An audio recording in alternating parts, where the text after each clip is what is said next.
আওয়ামী লীগ নিষিদ্ধ করলে যাদের কষ্ট লাগে এরাই দেশদ্রোহী শয়তান, এরা আবু জেহেলের বংশধর, এরা ফেরাউনের উত্তরসূরি।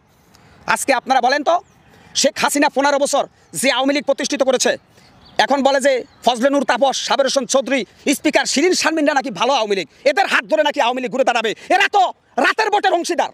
এই শিরিন শারমিন স্পিকার, আবার সাবের হোসেন চৌধুরী, ফজলে নূর তাপস, এরা তো ডামি নির্বাচনের অংশীদার, এরা তো ভুয়া নির্বাচনের অংশীদার, এরা তো কলঙ্কময় রাজনীতির একটি অংশ। কেমনে তাদেরকে ভালো আওয়ামী লীগ বলতেছেন? এটা হচ্ছে আপনাদের তালবাহানা। মনে রাখবেন প্রিয় দেশবাসী, আর একটা যুদ্ধের জন্য প্রস্তুত হয়ে যান। আগামী দিনে যুদ্ধ হবে আমাদের দেশপ্রেমিক জনতার মধ্যে লুকিয়ে থাকা মুনাফিকদের সাথে। ভারতের নরেন্দ্র মোদী আর ইসরায়েলের প্রেসিডেন্ট নেতানিয়াহুর মধ্যে কোনো ব্যবধান আছে? সেই হাসিনা সেই আরেকটা নেতানিয়াহুর কাছে আশ্রয় নিয়েছে। আজকে বাংলাদেশের প্রশাসনের ভিতরে আওয়ামীপন্থী প্রশাসনেরা হাসিনাকে প্রত্যাবর্তন করার জন্য বিভিন্ন ধরনের তদবির চালাচ্ছেন। আমি বাংলাদেশ জাতীয়তাবাদী বিএনপিকে বলবো, শহীদ যে আদর্শ গড়া দল বিএনপির ভিতরে কিছু শয়তান ঢুকেছে। আপনারা আমার সাথে পড়ুন, বিএনপির ভাইরা, লা হাওলা লা কুওয়াতা ইল্লা বিল্লাহ। যদি বিএনপির ভিতরে শয়তান থাকে, ওরাও যেন দিল্লিতে চলে যায়। হাসিনা